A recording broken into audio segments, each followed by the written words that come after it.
Tudo bem, irmãos. Então, graça e paz a todos, em nome de Jesus, Nós vamos dar continuidade ao nosso estudo sobre visões ou revelações. Hoje nós vamos continuar do 4.3, que fala sobre as advertências quanto ao perigo e exagero em relação a visões e revelações.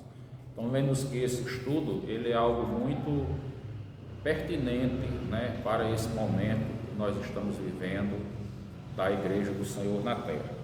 Diz assim o autor: se não houver conhecimento bíblico e discernimento quanto ao valor prático da visão ou revelação no presente contexto histórico, corre-se o risco de ocorrerem desvios e serem provocadas situações de dissensão na Igreja.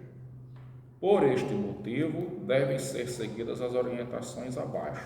Então, veja bem, antes de nós falarmos dessas orientações abaixo, nós queremos refletir um pouco sobre essa afirmação que é dada aqui nesse parágrafo, que é necessário que, diante das interpretações ou das avaliações que nós fazemos quando alguém disser que teve uma visão, que teve uma revelação, que nós estamos vendo um contexto de Brasil e de mundo, onde essas revelações, essas visões, elas estão muito presentes no contexto da igreja moderna. Hoje tem profeta para todos os lados, E justamente a falta de conhecimento bíblico de muitas pessoas, os fiéis, os membros comuns da igreja, abre porta para essas profecias que acabam enganando as pessoas a maioria das vezes e conduzindo a igreja para um caminho que não é o caminho do Senhor, desviando a igreja. Então é necessário que haja um conhecimento bíblico e que esse conhecimento bíblico seja utilizado para discernir o valor prático da visão ou revelação no presente contexto, avaliando isso sempre de acordo com as orientações da palavra de Deus. Então, tem um sentido bíblico, espera-se o tempo do cumprimento da profecia. Não tem um sentido bíblico, imediatamente descarta.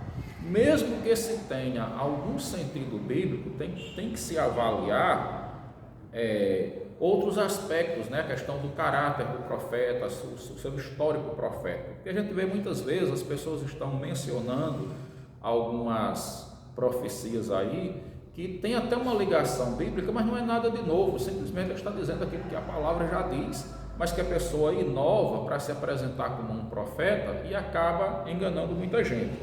Agora, passando para as orientações, não é necessário que haja um estado de espírito definido para ocorrerem visões, Que a gente volta àquela ideia de que nós cremos nas visões, cremos nas revelações, mas nós fazemos sempre uma avaliação com muita responsabilidade.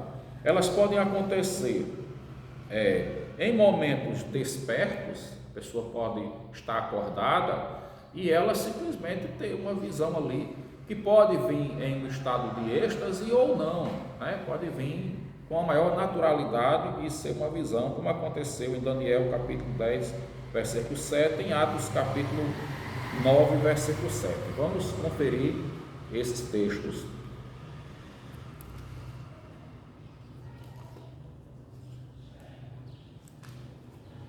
Daniel capítulo 10, versículo 7, diz assim: só eu, Daniel, tive aquela visão. Os homens que estavam comigo nada viram.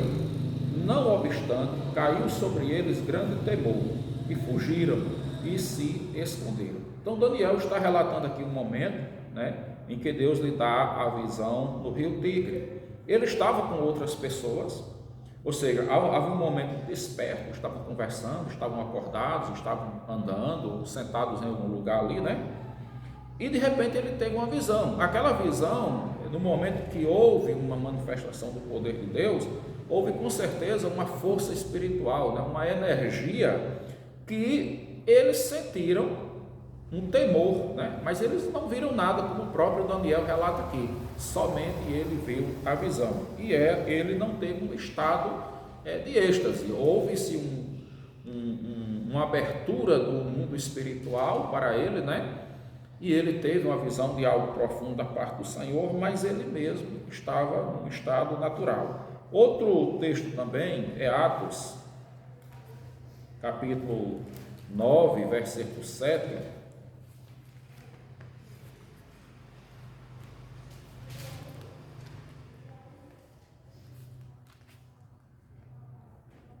que fala sobre a conversão de Saulo, né? Diz assim: os seus companheiros de viagem pararam emudecidos, ouvindo a voz, não vendo, contudo, ninguém. Aquele momento que Jesus aparece a Paulo, né? Houve uma luz tão intensa ali, que Paulo teve aquela visão de Jesus ali. Paulo ficou cego, né? Os companheiros de Paulo não viram aquela luz. Quer dizer, uma luz intensa brilhou ali a ponto de Paulo cegar, mas os companheiros que estavam com ele ali, tudo pertinho, vinham a cavalo, eles não viram a luz. Mas Deus permitiu que eles ouvissem a voz, né? A mesma voz que Paulo ouviu, a voz de Jesus falando com ele, os companheiros de Paulo ouviram a voz, mas a Bíblia destaca que eles não viram ninguém. Então Deus permitiu que eles também tivessem essa percepção de verem que algo sobrenatural realmente aconteceu quando Paulo caiu ali no cavalo, mas eles não viram nada, só ouviram. E ali, mais uma vez, Paulo teve a visão em quê? Em um estado desperto, normal, totalmente, né, natural. Essas visões, elas também podem acontecer em horários distintos, né? Não tem uma regra presa. Muitos profetas tiveram visões durante o dia, outros durante a noite, né? Alguns despertos, como nós acabamos de ver, e outros em momento de sono. Isso vai depender de como Deus quer se revelar e como Deus quer operar na vida de cada um. Durante o dia, nós vemos capítulo 10, versículos 3 e 9 a 16 do livro de Atos, né?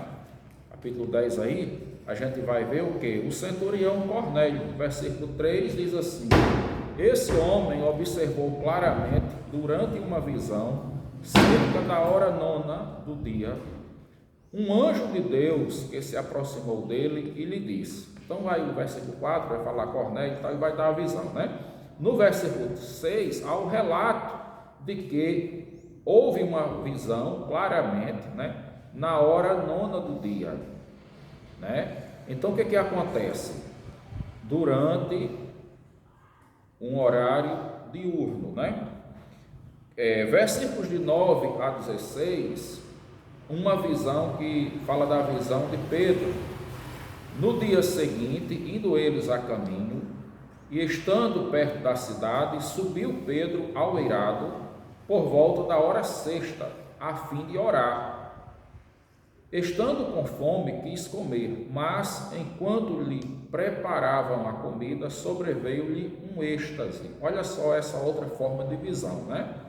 Alguns têm, como a gente vem falando, a visão em um estado natural. Pedro, outros têm um êxtase. Aqui Cornélio não teve o êxtase, mas Pedro já teve o êxtase. Então viu o céu aberto e descendo um objeto como se fosse um grande lençol, o qual era baixado à terra pelas 4 pontas, contendo toda sorte de quadrúpedes, répteis da terra e aves do céu. E ouviu-se uma voz que se dirigia a ele: levanta-te, Pedro, mata e come. Mas Pedro replicou: de modo nenhum, Senhor, porque jamais comi coisa alguma comum e imunda. Segunda vez, a voz lhe falou: ao que Deus purificou, não consideres imundo. Sucedeu isto por 3 vezes, e logo aquele objeto foi recolhido ao céu. Então você vai ver aí uma visão que tem uma repetição de etapas, onde das 3 vezes Deus fala com ele, mostra e fala, tal, e em um estado de êxtase aqui, mas também durante um momento diurno, né? Ele diz aqui que foi na hora 6ª, enquanto que a de Cornélio lá foi na hora 9ª. Outro texto também vai acontecer no Velho Testamento, em Números capítulo 24, versículos de 4 a 16,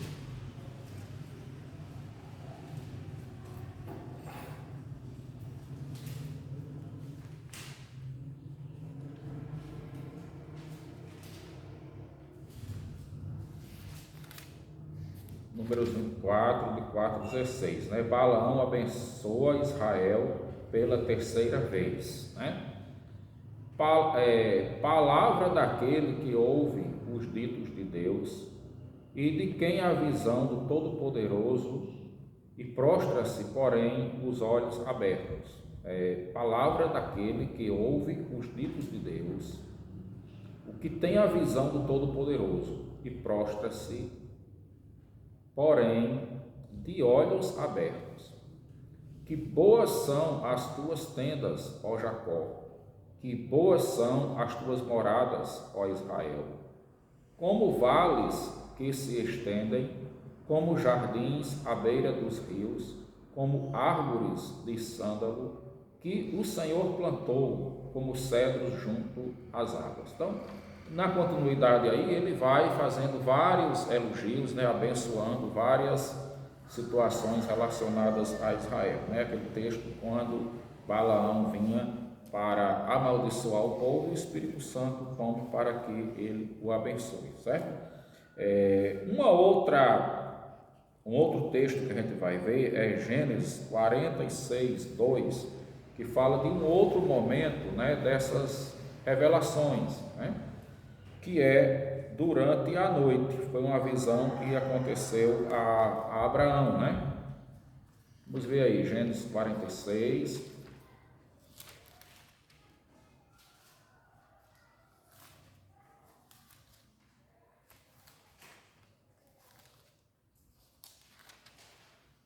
a Jacó, né? Melhor dizendo, 46, versículo 2.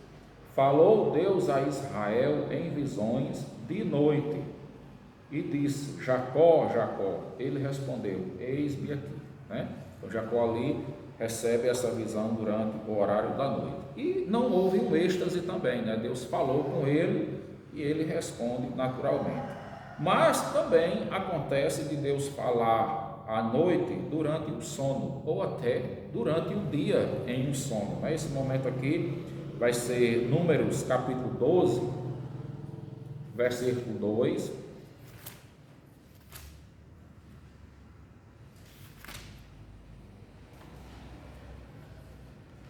Versículo 6, melhor dizendo, né? A sedição de Mediã e Arão. Números 12, 6. Então disse: ouvi agora as minhas palavras, e entre vós há profetas. Se entre vós há profetas, eu, Senhor, em visão, a ele lhe faço conhecer, ou falo com ele em sonhos, né? Visão e sonhos. Também Daniel, capítulo 4, versículo 9.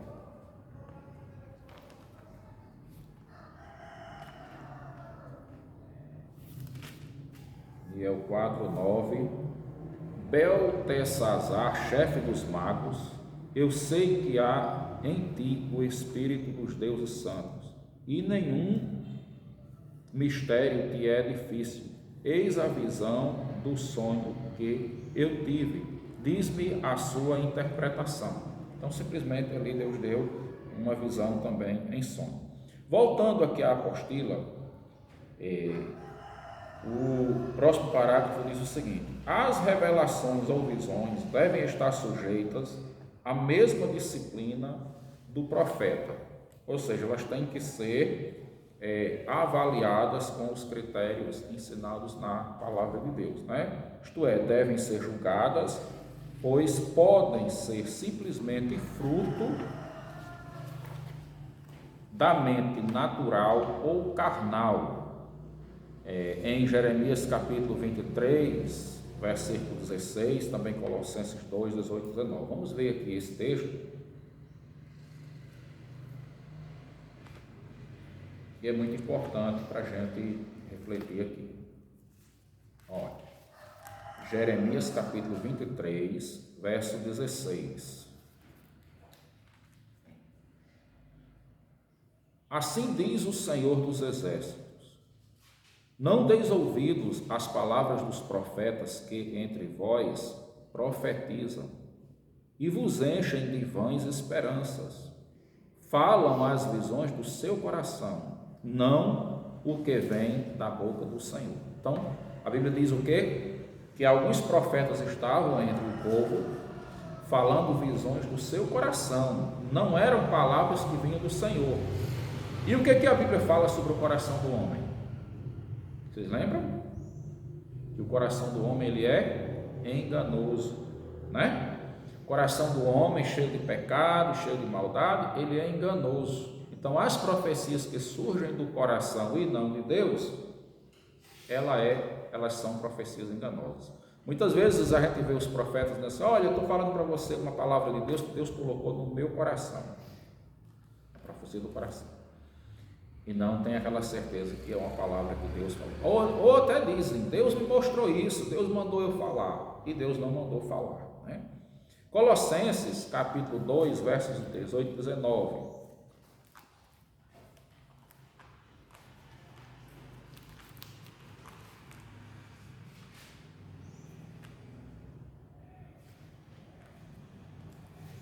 Capítulo 2, versos 18 e 19. Ninguém se faça árbitro contra vós outros, pretextando humildade e culto dos anjos, baseando-se em visões, olha aí, enfatuado, sem motivo algum, na sua mente carnal, e não retendo a cabeça, da qual todo o corpo, suprido e bem vinculado por suas juntas e ligaduras, cresce o crescimento que procede de Deus. Então, o crescimento que procede de Deus, o crescimento da igreja, ele vem por reter a cabeça, ou seja, honrar Cristo, né, reter o ensinamento de Cristo, a direção de Cristo, seguir na sua orientação, como o corpo unido, né? Os membros unidos, vinculados por suas juntas e ligamentos, cresce o crescimento que procede da parte de Deus. Você vê muitas igrejas hoje abarrotadas de pessoas, mas baseadas em quê? Em visões de anjos, em revelações. Não é um crescimento de Deus, né? É um crescimento numérico, que as pessoas até criam estatísticas de crescimento. Eu estava vendo um dia o pastor falando, um vídeo, né, e ele comentando que algumas igrejas, elas estabelecem metas de quantas almas vão ganhar por ano.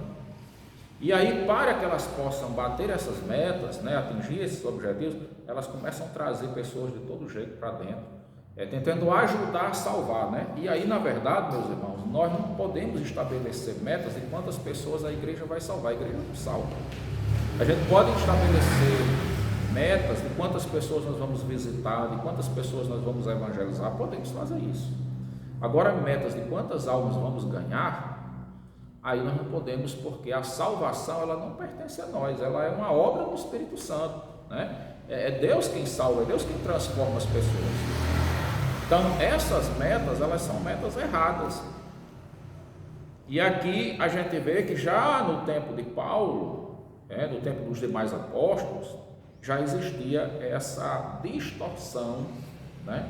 Esse pentecostalismo que as pessoas tanto falam, que elas tanto incentivam, distorcendo, na maioria das vezes, o conhecimento da palavra de Deus. Então, na questão do misticismo, da fé, o ruído que pensamos vir do Senhor não pode ter origem nele, ou seja, pode não ter origem nele, né? Em 1 Reis capítulo 19, visões ou revelações nunca devem ser usadas como meio promocional ou de autoafirmação. As pessoas usam muito isso para promoverem um ministério, promoverem um determinado pregador, um determinado profeta, uma forma de autoafirmação, né, de querer apresentar isso como uma credencial de que Deus realmente chamou a pessoa, de que aquela pessoa realmente é um enviado de Deus. Como? Apresentando algo sobrenatural. A gente precisa levar em conta que, mesmo que aquilo que esteja sendo apresentado seja realmente algo sobrenatural, esse sobrenatural ele pode não ser de Deus. E de fato, na maioria das vezes, o que está acontecendo hoje não é algo de Deus, né? Em 1 Reis capítulo 19,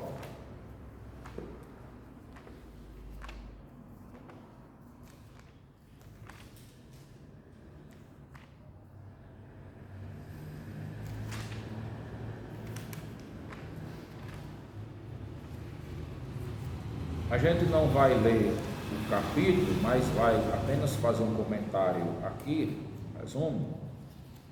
Nós encontramos, né, nesse texto aquele momento em que Deus fala com Elias, ali no Monte Horebe, né? Então, naquele momento que Elias entra numa caverna, existem várias manifestações sobrenaturais. Vem um vento, vem um fogo, né? E cada vez que vem uma manifestação assim, Elias sai, porque ele esperava que Deus estivesse manifestando, né? Dá uma ventania forte lá, um temporal, um vendaval forte, né? Algo bem diferente, bem sobrenatural. E Deus fez passar aquilo ali, mas Deus não estava. Depois veio o fogo, Deus não estava. Quando vem o silêncio, Deus estava no silêncio. Não querendo dizer que Deus não se manifesta no vento, Deus se manifesta. Que Deus não se manifesta no fogo, Deus se manifesta, né? Por exemplo, na sarça, a Moisés no deserto, Deus se manifestou com fogo na sarça. O Senhor Jesus, ele mostrou o seu poder aos apóstolos ali na tempestade no mar, com Jonas também, e vai manifestar Elias no silêncio. Então o que eu estou dizendo aqui? Não estou dizendo que quando vier o vento não seja Deus, quando vier o fogo não seja Deus. O que eu quero dizer é o seguinte: há momentos que Deus pode se manifestar no vento, e há momentos que o vento não vai ser de Deus. Há momentos que Deus vai estar no fogo, e há momentos que o fogo vai estar, mas não é Deus. Então cabe a gente não perder essa linha de raciocínio de que tudo deve ser criteriosamente avaliado, certo? Então, o último parágrafo do estudo de hoje fala assim: visões ou revelações não podem ser entendidas como a forma mais eficiente de Deus indicar a sua vontade e orientar o seu povo. Não é a forma mais eficiente. A forma mais eficiente, a forma que o Senhor deixou para servir como regra de fé e prática, é a visão revelada, escrita aí, a palavra, é a profecia bíblica. Essas mirabolantes que aparecem por aí, elas são muito mais instrumentos do inimigo para desviar as pessoas do verdadeiro conhecimento da palavra de Deus, do que a palavra de Deus, né? A forma como Deus tem para falar com a sua igreja principal é essa aqui. Claro, não dizendo aqui que Deus não possa eventualmente revelar, trazer uma visão. Claro que Ele pode fazer isso, mas a gente precisa sempre manter esse cuidado, né, de passar isso naquela peneira da avaliação das orientações que a Bíblia nos traz. Então, a Bíblia é a fonte de descobertas da vontade do Senhor e a bússola precisa para dirigir os santos. Além desse instrumento útil, 2 Timóteo capítulo 3, versos 16 e 17, o povo de Deus desfruta da ação do Espírito Santo em sua vida, aclarando a palavra ao espírito humano e guiando-a a toda a verdade, né? Em João 16, 13, diz que quando o Espírito Santo vier, ele nos guiará a todo o conhecimento da verdade. E em 2 Timóteo 3, 16 e 17, diz que toda a palavra de Deus ela é útil para o ensino, para a redarguir, para a repreensão, né? Para a correção, a fim de que todo homem de Deus seja bem habilitado para toda boa obra. Então, a palavra de Deus ela é suficiente para nós retirarmos dela tudo aquilo que nós precisamos para uma vida de obediência aprovada por Deus, né? Uma vida de direção do Senhor. Ele fala com a gente pela palavra e essa forma deve ser preservada. Então eu queria deixar mais essa palavra hoje, que Deus nos abençoe em nome de Jesus.